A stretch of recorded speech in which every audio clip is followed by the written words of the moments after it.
नमस्कार, आप देख रहे हैं आरबी एक्सप्रेस 24। देश और प्रदेश की तमाम खबरों को देखने के लिए आप हमारे चैनल आरबी एक्सप्रेस 24 को लाइक करें और सब्सक्राइब करना ना भूलें। यूपी के फतेहपुर जिले में उप परिवहन आयुक्त कानपुर परिक्षेत्र राम रतन सोनी ने गुरुवार को ARTO कार्यालय का औचक निरीक्षण किया। निरीक्षण के दौरान कार्यालय में सन्नाटा पसरा रहा और आसपास स्थित दलालों की दुकानें भी बंद मिली। उन्होंने कार्यालय के कार्यों की गहन समीक्षा की।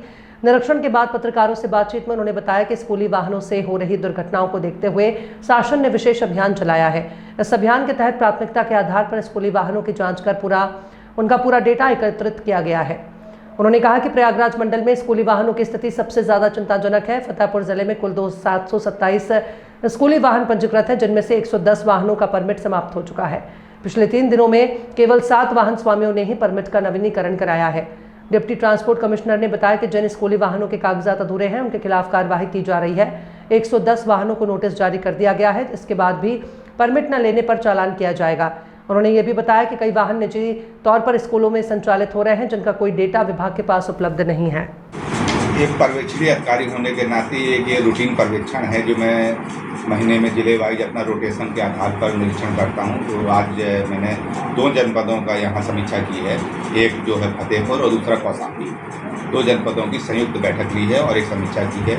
मुख्य रूप से आज की समीक्षा में मैंने जो स्कूल व्हीकल हैं, आपने देखा होगा कि पिछले 2 महीने से हम लोग लगातार स्कूल व्हीकल पर काम कर रहे हैं। उसका कारण ये है कि सरकार और हमारा विभाग स्कूल वाहनों की दुर्घटना को लेकर के बहुत चिंतित है।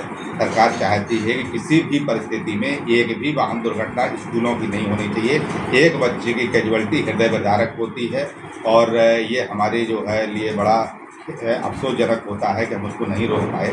लेकिन अब प्रयास यही चल रहा है कि सारे स्कूलों का एक डाटाबेस तैयार किया जा रहा है। अभी तक कितना डाटाबेस तैयार किया गया है?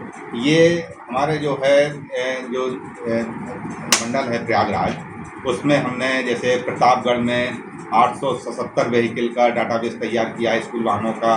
कौशाम्बी में 526 व्हीकल हैं, प्रयागराज में 1361 व्हीकल हैं और फतेहपुर में 727 व्हीकल। ये कैसे व्हीकल हैं?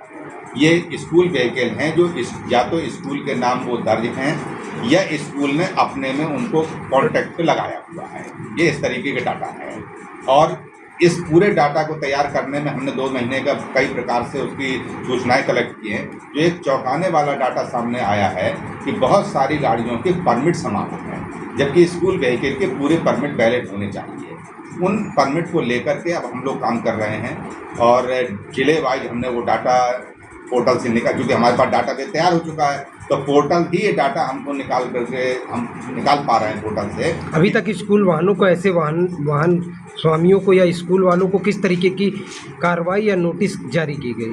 हमने जो डाटाबेस से जितना परमिट एक्सपायर होने का डाटा निकाला है उन स्कूलों को हमने सबसे पहले नोटिस सर्व कराई है कि आपके इतने वाहनों ने नंबरवार हमने सूची दी है कि इनके परमिट समाप्त हैं, इन्हें वैलिड करा लिए जाएँ। नंबर 2, हमारे ऑफिस से खासतौर से जो हमारा परमिट सेक्शन जो होता है वो संभाग में होता है, यानी कि मंडल में होता है, तो वहाँ के RTO ऑफिस से भी ये सूचनाएँ दी जा रही हैं कि आप लोग अपने परमिट को वैलिड कराएँ। और इसके 3rd स्टेज में अगर जो है हम लोग जो है बंद चालान भी कर रहे हैं ताकि ये मैसेज क्लियर हो कि बिना परमिट वाहन संचालित नहीं करने दी जाएंगी।